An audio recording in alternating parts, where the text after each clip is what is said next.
Today I'm going to show you how to make this super easy chimney breast surround. It really is quick and easy to make, and you can embellish it however you like to suit your room. My one here is in a sort of contemporary farmhouse kitchen, so I wanted it to be super simple, so I've only added sort of these top and bottom embellishments here. But you can add as much as you want, and then at the end of the tutorial I'll just show you some aging tricks. If you want yours to look sort of slightly worn and old, I've just worn away some of the wood here with sandpaper, made a few marks in it, and then I've added some smoke sort of stains at the top here as well. So we'll look at all that as well. Okay. Coming up next is a list of what you'll need, and then we'll get started.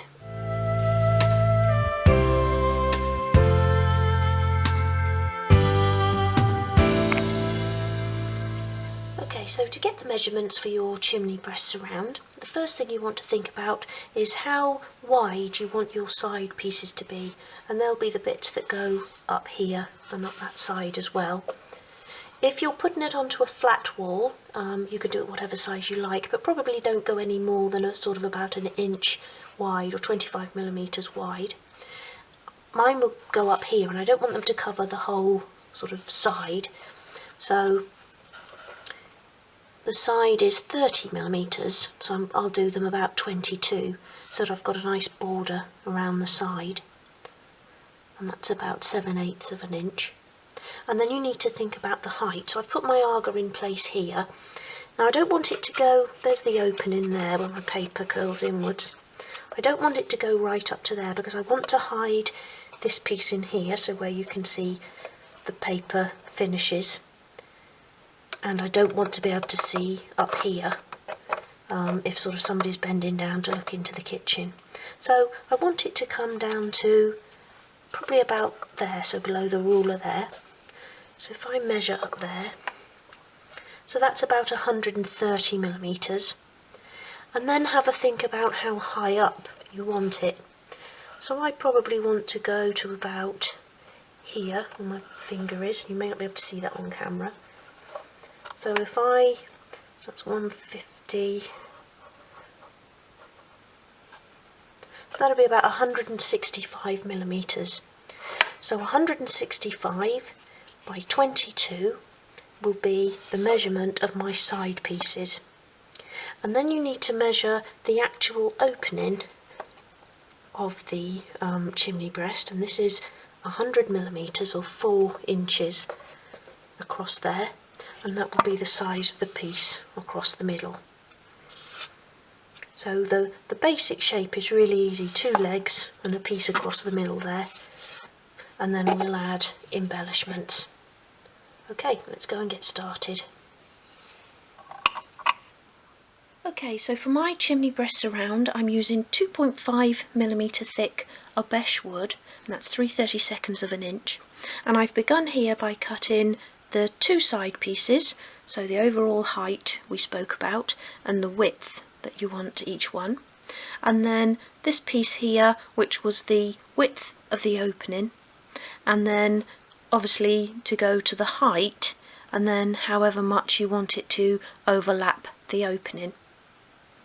So that's those pieces, so quite simple, and all you would do then is glue this piece between these 2 outer pieces so that you've got a nice flush edge along the top. Before you glue those together, you might just want to think about any sort of embellishments you might want on here. You could score grooves down these pieces to give them a nice feature. I'm going to leave mine plain because it's a sort of farmhouse style kitchen, and I want it to be very, very sort of plain and simple. But if you're going to score grooves into these pieces, then do that before you glue them together. But as I'm keeping mine plain, I can glue mine together now.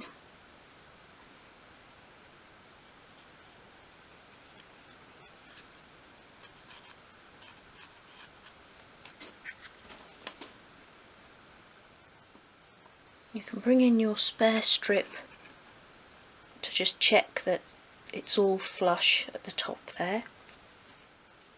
And then I want to add some mouldings to the top and bottom of these side pieces. So I want it to be the same thickness, so the 22 millimeters across. And then the top ones I want just a little bit longer than this central piece.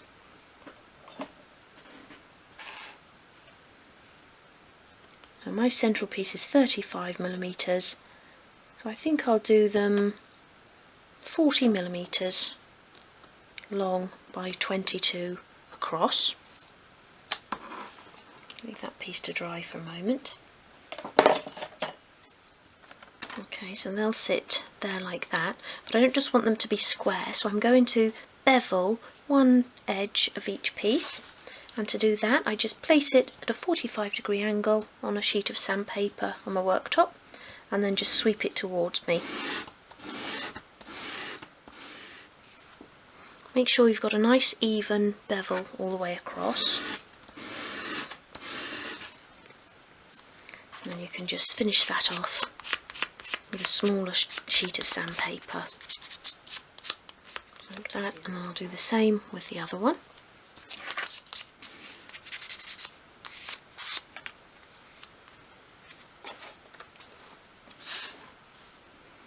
I'm going to glue those into place. Make sure you've got nice flush edges along this side and along the top as well, and again you can use your piece of strip wood to do that. Just press it down at the top like that. Remove the excess glue.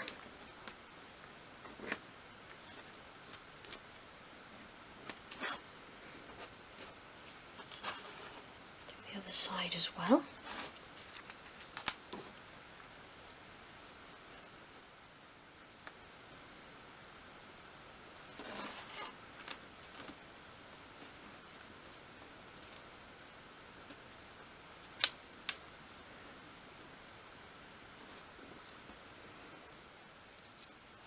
And then I want a couple the same again at the bottom, but not quite as long. So I've cut those. So I'll glue those into place as well.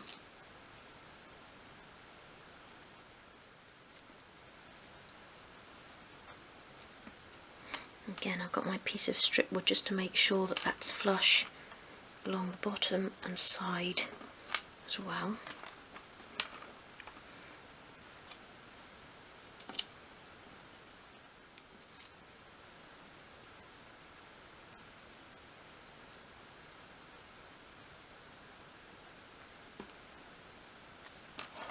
And the other side as well.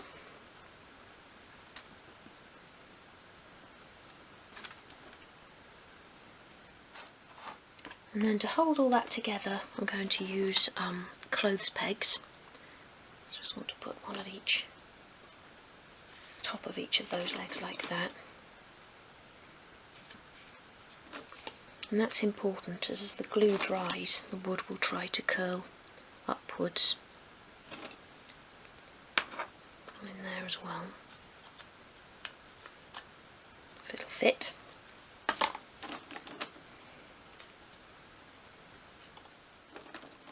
Like that. And I'll just leave that to dry for a moment. Okay, so once you've allowed enough time for the glue to dry, remove your clamps or clothes pegs. And then finally, I've cut myself a mantelpiece, and this is 20 millimeters or 3/4 of an inch deep. And again, I've beveled both short edges and the long edge to go along the front. And I just cut that a couple of millimeters, or 3/32 of an inch wider than the overall width of the fireplace surround, and then you get that sort of bevel overlapping at each side like that. So that can then be glued along that top edge.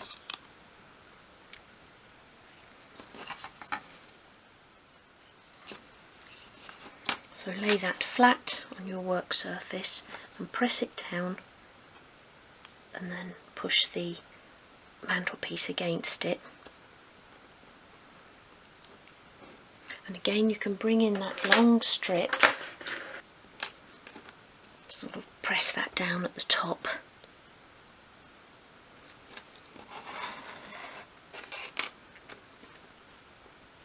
To make sure that you don't get any gapping.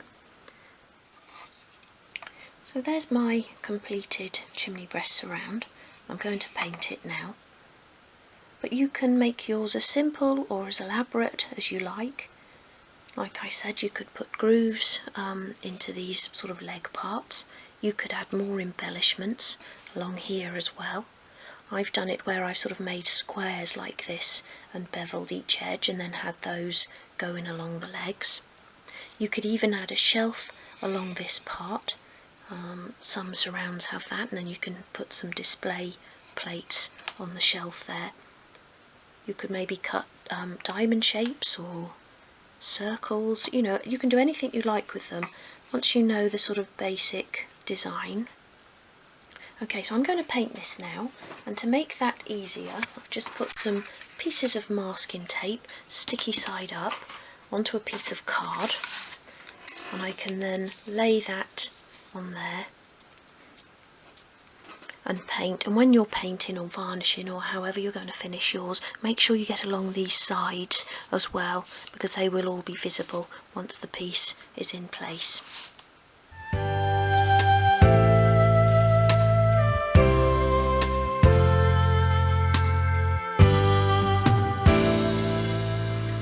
Okay, so once my paint had completely dry, I've sanded over the whole thing with a fine grade sandpaper, and then I just want to take something a little bit harsher, and this is a 180, and I just want to take away some of the paint completely.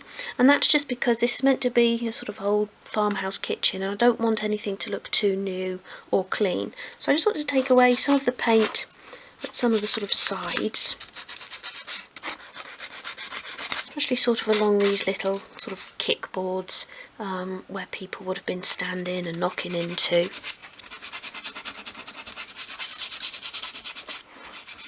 Do a little bit on the corners here.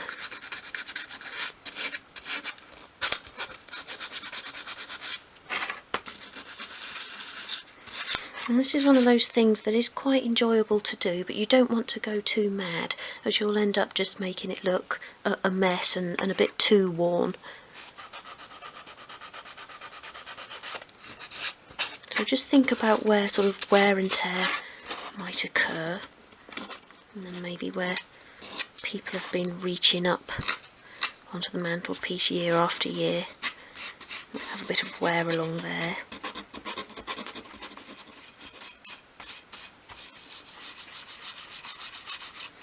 Get rid of the sanding dust there. I'm just going to take my smallest flathead screwdriver, and I just want to make a few knocks in these kick plates down here.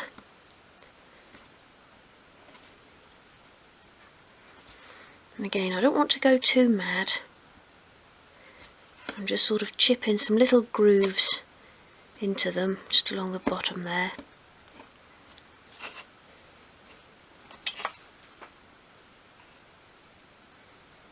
So it just looks like a sort of knocked piece of wood. The same over this side. And don't be sort of symmetrical either. Maybe that might have happened at the side as well.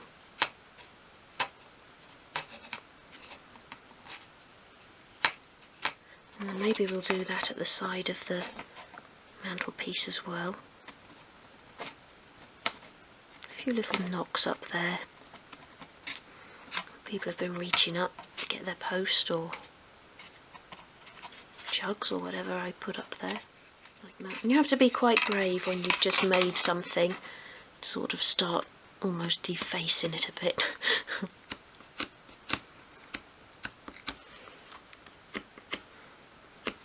Little knocks along there. Now I feel I should stop. Maybe I'm going a little bit mad. Maybe I'll just do a few down here.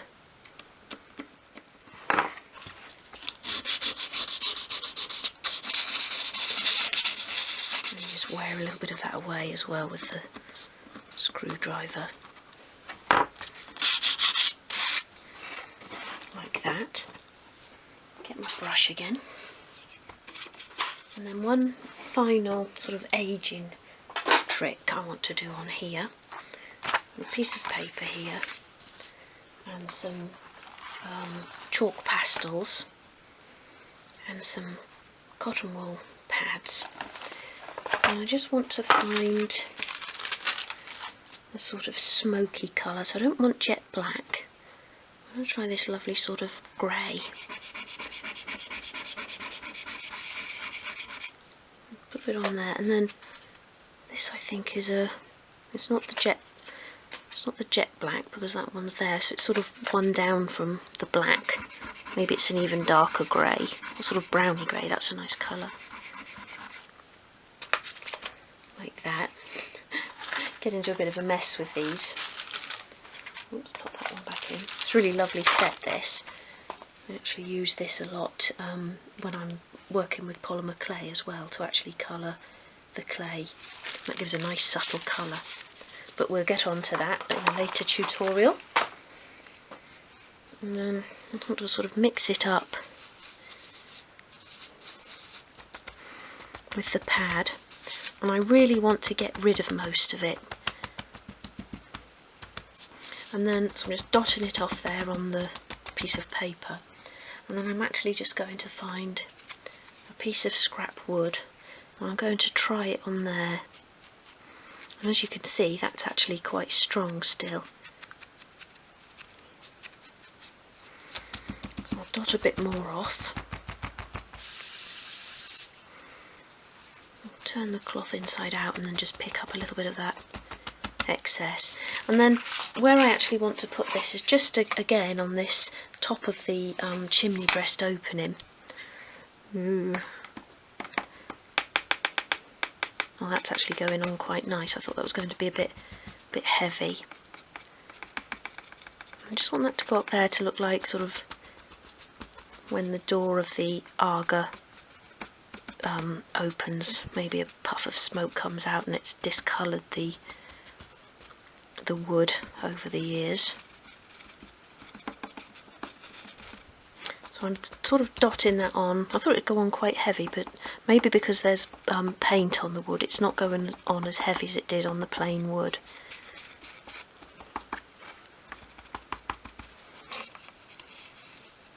So that's really, really subtle. In fact, I'll pick a little bit more up and be a bit more daring.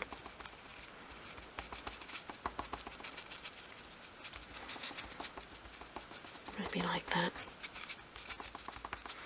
And then that would have maybe gone onto the underside of the mantelpiece as well. A bit like that. And then maybe that would have gone onto these side panels a little bit. So I'm just being really subtle with it. It does look like I'm putting a lot on, but it's sort of hardly showing on the wood. A little bit down there.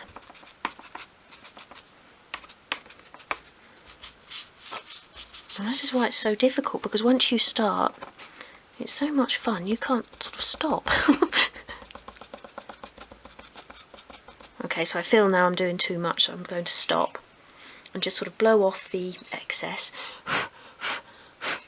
like that. And I think that's now done. And I'm now going to go and stick that in place. So I've applied wood glue to the back of the surround, and then I'm going to attach it into place, and I want that sort of side piece over there to be level with the sort of inside part of the chimney breast opening.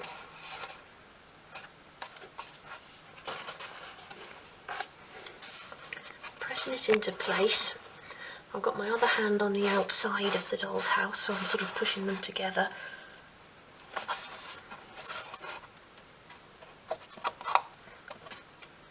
And I'm going to hold it into place for a moment because I don't really want to attach masking tape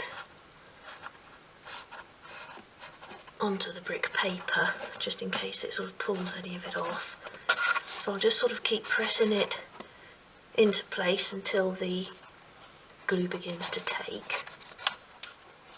I've got a spare cocktail stick here to remove the excess glue. And there is the completed chimney breast surround. I hope you've enjoyed this project. If so, please do give the video a thumbs up.